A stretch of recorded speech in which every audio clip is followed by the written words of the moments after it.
การจะตั้งปฏิบัติเศรษฐกิจสังคมเมืองไซจำพรในระยะผ่านมาสืบต่อขยายตัวอย่างต่อเนื่องและมีความมั่นเที่ยงสหายคำไซตุนาลมคณะประจำพรรคเมืองของเจ้าเมืองผู้สินำเวียกงานเศรษฐกิจได้รายงานเวียกงานการจะตั้งปฏิบัติแผนพัฒนาเศรษฐกิจและสังคม5ปีครั้งที่3 2025-2024ต่อกองประชุมใหญ่ครั้งที่4ผู้แทนองค์คณะพรรคเมืองไซจำพรที่ได้จัดขึ้นในตอนเช้าของวันที่11มีนาผ่านมาอยู่สโมสรใหญ่เมืองไซจำพรในระยะ5ปีผ่านมาเมืองไซจำพรมีเสถียรภาพทางด้านการเมืองมีความสงบหนักแน่นสังคมมีความเป็นระเบียบเรียบร้อยตั้งหน้าแก้ไขปรากฏการณ์ยอดท้อให้ลดน้อยถอยลงได้สุ่มใส่พื้นฐานเศรษฐกิจให้เข้มแข็งสืบต่อขยายตัวอย่างต่อเนื่องและมีความมั่นเที่ยงโดยรวมแล้วเศรษฐกิจขยายตัวเฉลี่ย2 กว่าส่วน100ต่อปีมูลค่าเพิ่มรวมยอดผลิตภัณฑ์ภายในปี2024ปฏิบัติได้100 กว่าตือกีบเท่ากับ145 กว่าส่วน100เฉลี่ยใส่หัวคน669 กว่าดอลลาร์ต่อคนต่อปีกสิกรรม76 กว่าส่วน100อุตสาหกรรมก่อสร้างกว่า10 กว่าส่วน100และการบริการ13 กว่าส่วน100สามารถผลิตข้าวได้ 19,400 กว่าตันเฉลี่ย3,800 กว่าตันต่อปีเท่ากับ79ส่วน100เฉลี่ยใส่หัวคนได้300 กว่ากิโลต่อคนต่อปีได้หันเปลี่ยนการเลี้ยงสัตว์แบบธรรมชาติไปสู่การเลี้ยงแบบเป็นกลุ่มทั่วเมืองมีงัว 2,400 กว่าตัวควาย 2,900 กว่าตัวหมู 2,500 กว่าตัวแบะ200 กว่าตัวและสัตว์ปีก 150,000 กว่าตัวมีน้องเลี้ยงปลา103น้องปล่อยปลาได้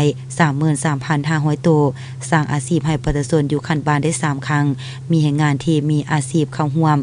450คนกลุ่มอาชีพกสิกรรม231คนกลุ่มอาชีพอุตสาหกรรมก่อสร้าง114คนกลุ่มอาชีพค้าขายและบริการ105คนสร้างเส้นทางเข้าถึงทุกบ้านรักษาและก่อสร้างตาข่ายไฟฟ้า22กิโลโวลต์และ 0.4 กิโลโวลต์อย่างทั่วถึงขยายระบบโทรคมนาคมสามารถนำใส่ระบบ 4G ได้17บ้านเท่ากับ100ส่วน100สามารถแก้ไขความทุกข์ยากได้807ครอบครัวเท่ากับ100 กว่าส่วน100ทั่วเมืองมีครอบครัวพ้นทุกข์ 1,300 กว่าครอบครัวเท่ากับ62 กว่าส่วน100ครอบครัวทุกข์ยาก778ครอบครัวเท่ากับ37 กว่าส่วน100สร้างครอบครัวพัฒนาได้333ครอบครัวเท่ากับ45 กว่าส่วน100สร้างบ้านพ้นทุกข์ได้แล้ว6บ้านเท่ากับ35 กว่าส่วน100สำหรับทิศทางแผนการพัฒนาเศรษฐกิจสังคม5ปีครั้งที่3 2025 ปี 2029ให้ประกันทิศทางเศรษฐกิจขยายตัวอย่างต่อเนื่องด้วยจังหวัดเฉลี่ย 4.24 ส่วน100ต่อปีรวมยอดมูลค่าเพิ่มผลิตภัณฑ์ภายในปี 2029ให้บรรลุ210 กว่าตือกีบเฉลี่ยต่อหัวคน16,300,000 กว่ากีบหรือ761 กว่าดอลลาร์ต่อคนต่อปีสู้สนกุดคนแรงและหับเข้างบประมาณให้เกินตัวเลขแผนการแต่ละปี10ส่วน100และระดมแรงทุนเข้าใส่การพัฒนาให้ได้11กว่าส่วน100ของ GDP ผลิตข้าวเปลือกให้ได้ 4,202 ตันหรือเท่ากับ325กิโลต่อคนต่อปีสร้างให้มีความรู้ความสามารถเป็นกำลังแห่งที่มีคุณภาพหาประกันในการเข้าถึงการศึกษา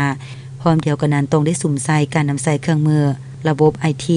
เข้าในการศึกษาบำรุงยกระดับผู้อาจารย์ให้สูงขึ้นหันลงก็สร้างฐานการเมืองพัฒนาส่วนบนรอบด้านตาม4เนื้อใน4คาดหมาย4บุกทะลุและลงตามสายต่างของคะแนนการติดพันกับการสร้างเมืองเป็นหัวหน่วยเข้มแข็งรอบด้านสร้างบ้านเป็นหัวหน่วยพัฒนาแก้ไขความทุกข์ยากให้ยังเหลือ17กว่าส่วน100สร้างบ้านพ้นทุกข์ให้ได้4บ้านสร้างบ้านพัฒนา3บ้านและสร้างครอบครัวพัฒนา237ครอบครัว